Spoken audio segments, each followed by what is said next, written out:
Hello, good morning student. So today we are going to discuss chapter 5. The chapter 5 name is Natural Vegetation and Wildlife. So first of all मैं आपको इस chapter की heading के बारे में बताना चाहूँगी। जो चैप्टर की हेडिंग है वो है natural vegetation and wild life. तो सबसे पहली बात जो नेचुरल वेजिटेशन की गई है, यानी नेचुरली जिस भी तरह के पेड़ पौधे हमारे आसपास उग रहे हैं या फिर जिस भी तरह की वाइल्ड लाइफ हम देखते हैं हमारे आसपास, उसके बारे में इस चैप्टर पे बताया गया है। इसके साथ साथ और भी एक चीज़ है जो हमें क्लियर करनी है कि जो भी जगह पे हम रहते हैं, जिस भी तरह का जियोग्राफिकल हमारा इन्वायरमेंट है या प्लेस है, उसके अकॉर्डिंगली ही आपको वहाँ की वेजिटेशन और वहाँ की वाइल्ड लाइफ आपको देखने को मिलती है। So let's start this chapter with a short introduction. Have you observed the type of tree, bushes, grasses and the birds in the field and the parks in the around your school? Are they similar or they have a variation? India being a vast country, you can imagine the types of bioforms available throughout the country. Our country, India, is one of the 12 mega biodiversity countries of the world. With about 47,000 plant species, India occupies the 10th place in the world and the 4th in Asia in plant diversity. There are about 15,000 flowering plants in India, which account for 6% in the world's total number of flowering plants. The country has many non-flowering plants such as the ferns, algae and the fungi, and India also have approximately 90,000 species of animal as well as a rich variety of fish in its fresh and the marine water. Natural vegetation refers to a plant and a community which has grown up naturally without human aid and has been left undisturbed by the humans for a long time. This is termed as the virgin vegetation. Thus, the cultivated crops and the fruits, orchards and from the part of a vegetation but not a natural vegetation. अब देखिए यहाँ पे जो है introduction में बताया गया है कि हमारी जो इंडिया है, अगर हम इंडिया की बात करें तो यहाँ पे लगभग कई प्रकार की, यानी यहाँ पे आपको काफ़ी सारी स्पेशीज़ जो है वो देखने को मिलेगी. इन टर्म्स ऑफ वेजिटेशन की बात करें, नॉन फ्लावरिंग प्लांट की बात करें, या फिर हम फ्रूट प्लांट की बात करें, या फिर जो डिफरेंट प्लांट्स हैं उनके बारे में बात करें, या फिर एनिमल्स के बारे में बात करें, या मरीन या फिर फ्रेश वाटर की जो ऑर्गेनिज्म है उनकी बात करें, तो यहाँ पे कई तरह की डिफरेंट स्पेसीज़ जो हैं वो आपको देखने को मिलेंगी. Now we see the other para. The term flora is used to denote the plants of a particular region or a period, and similarly the species of animals are referred to as a fauna. This huge diversity in flora and fauna kingdom is due to the following factors. अब देखिए जो term flora है ये बताती है, plant को denote करती है कि किस तरह के प्लांट जो है वो डिफरेंट रीजन में आपको देखने को मिलते हैं. और जब हम बात फौना की करते हैं तो फौना से बेसिकली हम डिनोट करते हैं कि किस किस तरह के एनिमल्स आपको हमारे आसपास आपको देखने को मिलेंगे. Now we see the relief. Land affects the natural vegetation directly and indirectly. Do you expect the same type of vegetation in mountainous plateau and the plain areas or in a dry and wet region? The nature of a land influences the type of vegetation, and fertile level is generally devoted to the agriculture. The undulating and the rough terrains are the area where the grasslands and the woodlands develop and give a shelter to the variety of wildlife. अब देखिए जो land की अगर हम बात करें तो land जो है ये बहुत ज़्यादा इंपॉर्टेंट रोल प्ले करता है वेजिटेशन के लिए. मतलब किस तरह का लैंड है, किस तरह की वहाँ की जोग्राफिकल स्ट्रक्चर है, तो उसके अकॉर्डिंगली वहाँ पे आपको प्लांटेशन जो है वो देखने को मिलेगी. अब बात करते हैं हम सॉइल की. So the soil also has a very over space. Different types of the soils provide the basis of a different type of vegetation. The sandy soil of the desert support the cactus and the thorny bushes, while the wet marshy deltaic soil support the mangroves and the deltaic vegetation. The hill slopes with some depth of the soil have a conical trees.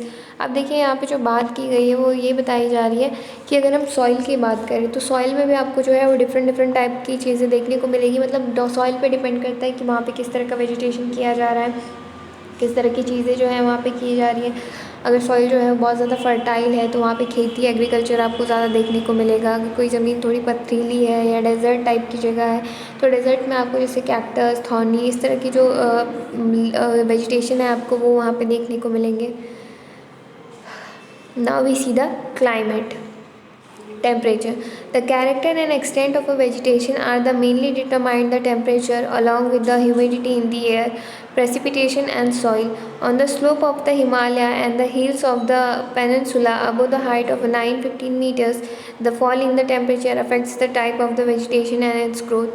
The changes it form the tropical and subtropical, temperate and the अल्फ्रिक vegetation.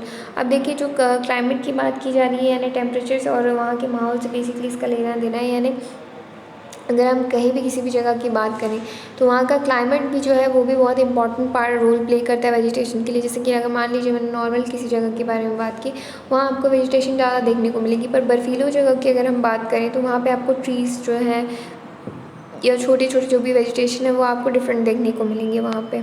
तो temperature जो है कहीं ना कहीं बहुत ज़्यादा important role play करता है। अब यहाँ पे टेबल भी जो है देखिए बताया गया है कि जो ट्रॉपिकल रीजन है वहाँ पे किस तरह का एवरेज टेम्परेचर देखने को मिलता है, सब ट्रॉपिकल में, फिर टेम्परेट पर्स में या फिर अल्पाइन में किस तरह की टेम्परेचर जो है वो डिफरेंट जगहों पे आपको देखने को मिलती है। Now we see the photoperiod which is the sunlight. The variation in the duration of a sunlight at a different places is due to the differences in the latitude, altitude, season and the duration of the day. Due to a longer duration of a sunlight, trees grow faster in the summer. अब देखिए यहाँ पे sunlight की जो बात की गई है कि वो देखा गया है कि जो भी सनलाइट की वजह से जो है वो डिफरेंट लैटिट्यूड अल्टीट्यूड पे अलग अलग हिसाब से पड़ता है, और इस वजह से ये जितना ज़्यादा जितनी ड्यूरेशन के लिए रहता है वो उतना ही ज़्यादा उसकी हेल्थ के लिए यानी वेजिटेशन के हेल्थ के लिए वो हेल्प करता है उसको ग्रो करने में। तो आपने देखा होगा कि जो समर का टाइम है उस टाइम पे जो है वेजिटेशन जो है वो ज़्यादा स्पीडली फास्टली ग्रो करती है। Now we see the precipitation. In India, almost the entire rainfall is brought in by the advancing a southwest monsoon, which comes from June to September, and retreating the northeast monsoon. Areas of having a heavy rainfall have more dense vegetation as compared to the other areas of a less rainfall. अब देखिए precipitation की बात की गई है तो यहाँ पे बताया गया है कि आपने देखा होगा कि इंडिया के कई ऐसे रीजन हैं जहाँ पे बहुत ज़्यादा हैवी रेनफॉल होता है, पर कई ऐसी जगह है जहाँ पे बहुत कम रेनफॉल होता है, तो उसके हिसाब से भी वेजिटेशंस में आपको चेंजेस जो है वो देखने को मिलते हैं। Now we see, have you ever thought as to why the forests are important for a human being? Forests are a renewable resources and play a major role in enhancing the quality of environment. They modify the local climate, control a soil erosion and regular stream flow, support a variety of industries, provide a livelihood for many communities and offer a panoramic or the scenic view of a recreation. It controls and wind force and the temperature and causes a rainfall. It provides the humus to the soil and shelter to the wildlife. India's natural vegetation has undergone many changes due to the several factors such as a growing demand for a cultivated land, development of industries and mining, urbanisation and overgrazing of pasture. अब देखिए यहाँ पे जो है कई सारे factors जो हैं वो इन्फ्लुएंस करते हैं वेजिटेशन के लिए, मतलब कि कई तरह के चेंजेस जो हैं आपको देखने को मिल रहे हैं। टेम्परेचर की बात करें, ओवर ग्रोइंग फार्म्स की बात करें, ओवरग्रेजिंग पास्चर्स के बारे में बात करें, अर्बनाइजेशन, इंडस्ट्रीज, माइनिंग, जिस तरह से बढ़ती जा रही है कहीं ना कहीं इन सारी चीज़ों का अफेक्ट जो है इन पर हो रहा है। The vegetation of India in a large part is no more natural in the real sense, except in some inaccessible region like the Himalaya, the hilly region of central India and the Marusthali. The vegetation of the most of the area has been modified at the same place or replaced or degraded by the human occupancy. अब यहाँ पे बताया गया जो India का बहुत सारा vegetation है काफ़ी ज़्यादा जो है लार्ज पार्ट कवर करता है इन रियल सेंस, एक्सेप्ट कुछ रीजन की अगर बात करें, हिमालय जो हिली रीजन है या जो है सेंट्रल इंडिया है वहाँ पे वेजिटेशन आपको थोड़ा सा डिफरेंट देखने को मिलता है। Now we see the ecosystem. Plant occur in a distinct groups of the communities in areas having a similar climatic conditions. The nature of the plants in an area to a large extent determine the animal life in that area. When the vegetation is altered, the animal life also changes.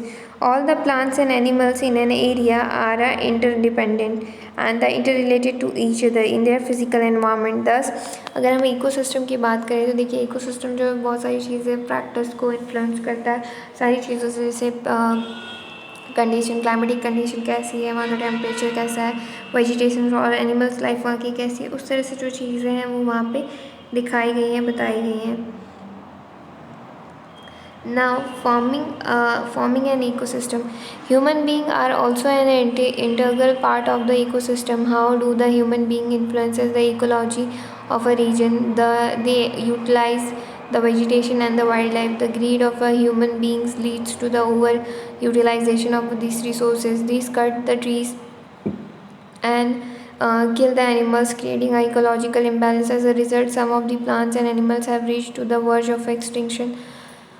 अब देखिए ये जो चीज़ें हैं ecosystem पे बहुत भारी पड़ रही है, मतलब जिस तरह से प्लांटेशन को ख़त्म किया जा रहा है या एनिमल्स को मारा जा रहा है, धीरे धीरे जो है इनकी प्रजाति वो ख़त्म होते में आ गई है। मतलब हम इन दी एंड की बात कर रहे हैं कि किस तरह से वो कम होती जा रही है और हो सकता है एक समय ऐसा है कि वो चीज़ें विलुप्त हो जाएँ यानी गायब हो जाएँ। Do you know that a very large ecosystem on a land having a distinct type of vegetation and animal life is called a biome? वो ये कह रहे हैं कि तुम्हें पता है कि जो बहुत ही लार्ज इकोसिस्टम होता है जिसमें अलग अलग टाइप की वेजिटेशन या एनिमल होते हैं उसे क्या कहा जाता है, उन्हें बायोम कहा जाता है। The biomes are identified on the basis of the plants, और जो बायोम्स हैं ये प्लांट्स के बेसिस पे आइडेंटिफाई किए जाते हैं, जैसे कि टाइप्स ऑफ वेजिटेशन।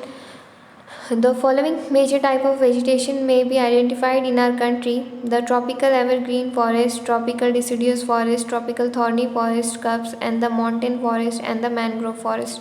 अब देखिए यहाँ पे जो है डिफरेंट टाइप के जो है फॉरेस्ट के बारे में बताया गया है कि किस किस तरह के फॉरेस्ट आपको कहाँ पे देखने को मिलेंगे। जैसे कि ये मैप है, मैप में शो किया गया है ट्रॉपिकल एवरग्रीन फॉरेस्ट किस एरिया में है, ट्रॉपिकल डिसिडियस फॉरेस्ट कहाँ पे है, mountain forest, mangrove forest, tropical thorn forest, तो उन सारी सभी जगहों के बारे में यहाँ पे बेसिकली बताया गया है। Now first of all I am gonna read this and then I will explain you. They are at their best in the area having a more than 200 centimeter of rainfall with a short dry season. The tree reach a great height up the 60 meter or even above. Since the region is warm and wet throughout the year, it has a luxuriant vegetation of all kinds, trees, shrubs and the creepers, giving it a multi-yarded structure. There is no definite time for the trees and shed their leaves. As such, these forests appear green all the year round. Some of the commercially important trees of this forest are ebony, mahogany and the rosewood, rubber and the cinchona. The common animal found in this forest are elephant, monkey, lemur and deer, and the other horned rhinoceros we found in the jungle of the Assam and West Bengal. Beside these animals, plenty of birds, bats and sloths, scorpions and the snails are also found in these jungles. अब देखिए जब वो इन जंगल की बात कर रहे हैं तो वो बता रहे हैं कि आपको सिर्फ और सिर्फ वेजिटेशन में ही नहीं बल्कि कई तरह के एनिमल्स में भी आपको यहाँ पे फ़र्क देखने को मिलेगा। कई तरह के डिफरेंट एनिमल और वेजिटेशन जो है वो यहाँ पे आपको देखने को मिलेगी। जैसे कि कई फॉरेस्ट में जो है वो कमर्शियल फॉरेस्ट होते हैं, मतलब कमर्शियल तरह की जो ट्रीज़ हैं वो आपको यहाँ पे देखने को मिलेगी। अगर हम अब बात करते हैं ट्रॉपिकल डिसिडियस फॉरेस्ट की, तो चलिए देखते हैं क्या है इसमें। These are the most widespread forest of India, and they are also called the monsoon forest, and they spread over the region of receiving a rainfall between 200 centimeter and 70 centimeter. Trees of these forest type shed their leaves for about 6 to 8 weeks in a dry summer. On the basis of their availability of water, these forests are further divided into the moist and the dry deciduous, and the former is found in the area receiving rainfall between 200 to 100 centimeter. These forests exist therefore mostly in the eastern part of the country and the northeastern states, along with the foothills of the Himalaya, Jharkhand, West Orissa and Chhattisgarh, and on the eastern slopes of the Western Ghat. Teak is the most dominant species of the forest. Bamboo, sal, sesame, sandalwood, khair, kusum, arjun, mulberry are the other commercially important species. अब देखिए यहाँ पे जो tropical deciduous forest की बात की गई तो ये बता रहा है कि इंडिया का सबसे लार्ज पार्ट जो है वो इसी तरह के फॉरेस्ट से घिरा हुआ है, और इस वजह से यहाँ पे 202 सेंटीमीटर की या 100 सेंटीमीटर तक की जो बारिश है वो आपको देखने को मिलेगी। जो समर का सीज़न होता है और विंटर रेन आने के पहले का जो वीक होता है उस टाइम पे ये जो है अपनी लीव्स को शेड करती हैं और नए लीव्स जो है वो फॉर्म होना शुरू होते हैं। तो उस तरह के चेंजेस यहाँ पे बताया गया है। यहाँ पे इमेज में शो की गई है कि जो ट्रॉपिकल डिसिडियस फॉरेस्ट होते हैं वो किस तरह के दिखाई देते हैं, वो देखिएगा। और इन फॉरेस्ट में जो कॉमन एनिमल है वो lion, tiger, pig, deer, elephant, huge variety of birds, lizards and the snakes and the tortoise are found here. Now we see the thorn forest and the shrubs. अब thorn forest क्या होते हैं, scrubs क्या होते हैं, चलिए अब हम वो देखेंगे यहाँ आगे. In the region with a less than 70 centimeter of rainfall, the natural vegetation consists of the thorny trees and bushes. This type of vegetation is found in the northwestern part of the country, including a semi-arid areas of Gujarat, Rajasthan, Madhya Pradesh, Chhattisgarh, and Uttar Pradesh and Haryana. Acacias, palms, and the Europeans and the cacti are the main plant species. Trees are scattered and have a long roots penetrating deep into the soil in order to get a moisture. The stems are succulent to conserve the water. Leaves are mostly thick and small to minimize the evaporation. And these forests give the thorn forest and shrubs in their arid areas. अब देखिए ये जो forest है ये उसी जगह पे होती है जहाँ पे बहुत कम बारिश होती है, जैसे 70 सेंटीमीटर से भी कम बारिश हो रही है, वहाँ पे इस तरह का वेजिटेशन जो है वो देखने को मिलता है. अब हम बात करें माउंटेन फॉरेस्ट की. देखिए चलिए, तो माउंटेन फॉरेस्ट के बाद मैं इस पर पहले इसे रीड कर देती हूँ, फिर उसे मैं एक्सप्लेन करती हूँ. Now we see the mountain forest. In a mountainous area, the decrease in the temperature with the increasing altitude leads to the corresponding change in the natural vegetation. As such, there is a succession of the natural vegetation belts in the same order as we see from the tropical to the tundra region. The wet temperate type of forest are found between the height of 1000 to 2000 meters. Evergreen breed leaf trees such as oaks and the other trees we can found here. अब देखिए जो mountain forest की बात कर रहे हैं, यानी ये जो वैसे फॉरेस्ट हैं जो कि पहाड़ी क्षेत्र में आपको सबसे ज़्यादा देखने को मिलेंगे वहाँ पे. और इस तरह में वहाँ पे जो है उन प्लांट्स का शेप एंड डिज़ाइंस भी अलग होता है, जैसे कि यहाँ पे इमेज में शो किया गया है. ये कुछ इस तरह के प्लांट्स आपको देखने को मिलेंगे जो ज़्यादा हाई अल्टीट्यूड में रहते हैं. इसके अलावा जो है यहाँ पे ये सी लेवल से काफ़ी ऊपर होता है, वो बताया गया है, जैसे कि कितना ऊपर होता है, किस तरह के प्लांट्स और ब्रीचेस आपको यहाँ पे देखने को मिलेंगे, किस तरह के एनिमल्स आपको यहाँ पे देखने को मिलेंगे, वो सारी चीज़ें यहाँ पे इस पैराग्राफ में शो की गई हैं. Like grazing by a nomadic tribes like the Gutchas and the Bakarwals at a higher altitude mosses the leeches from a part of the tundra vegetation.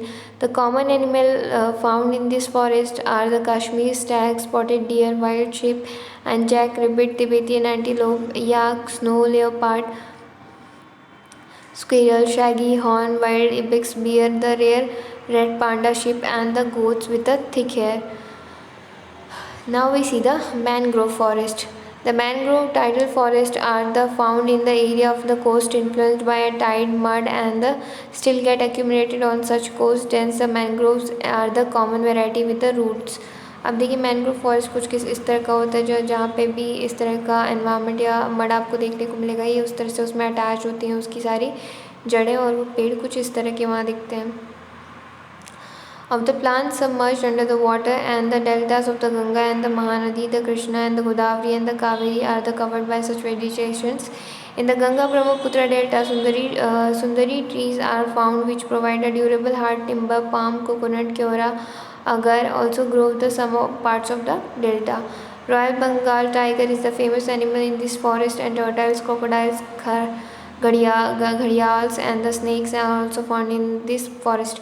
अब यहाँ पे देखिए जो मेन राजस्थान जो रॉयल बंगाल टाइगर है वो यहाँ के फॉरेस्ट में आपको ज़्यादा देखने को मिलेगा, या अदर टाइप की जो टर्टाइल्स है, क्रोकोडाइल्स हैं, घड़ियाल है, स्नैक है, उसकी कई वैरायटी आपको यहाँ पे देखने को मिलेगी.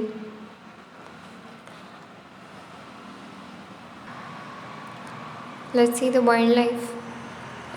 Like its flora, India is also rich in its fauna. It has approximately 90,000 animal species, and the country has about 2,000 species of birds. They constitute 13% of the world's total, and there are 2,546 species of fish, which account for the nearly 12% of the world's stock. It also shares between 5 and the 8% of the world's amphibians, reptiles, and the mammals.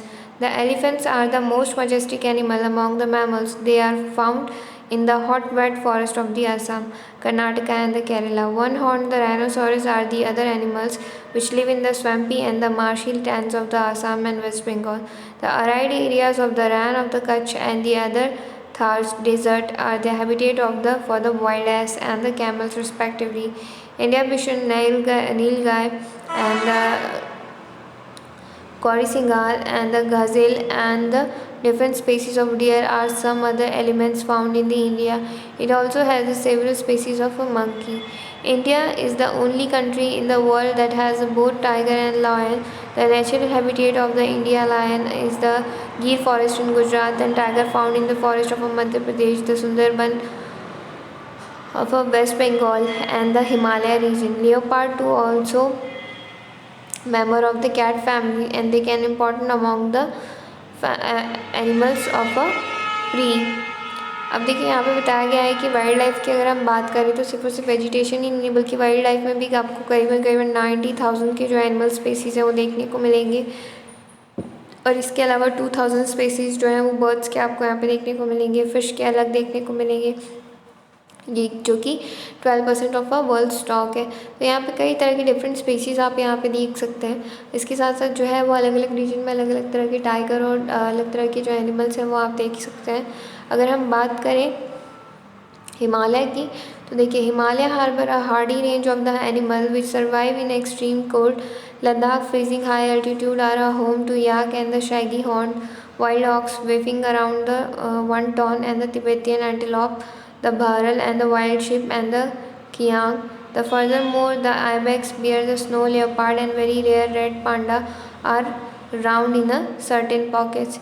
In the river, lakes and the coastal area, turtles, crocodiles and the gharials are found. अब देखिए यहाँ पे कुछ कुछ जगह के बारे में बताया गया है कि कहाँ पे कौन कौन सी जगह है, जैसे कि जो राउंड शेप है वो वाइल्ड लाइफ सेंचुरी के बारे में बताया गया है, जो स्टार है वो बर्ड सेंचुरी, और जो ट्रायंगुलर शेप में बताया गया है वहाँ पे नेशनल पार्क्स है. Now we see the latter is the only representative of a variety of a crocodile found in the world today, and birds life in India are colorful. Peacock, pigeon, ducks, parakeets, cranes and the pigeons are some of the birds inhabiting the forest and the restland of the country. We have selected our crop from a biodiverse environment, that is from the reserve of the edible plants. We also experimented and selected many medicinal plants, and animals were selected from a large stock provided by the nature as a milch animal.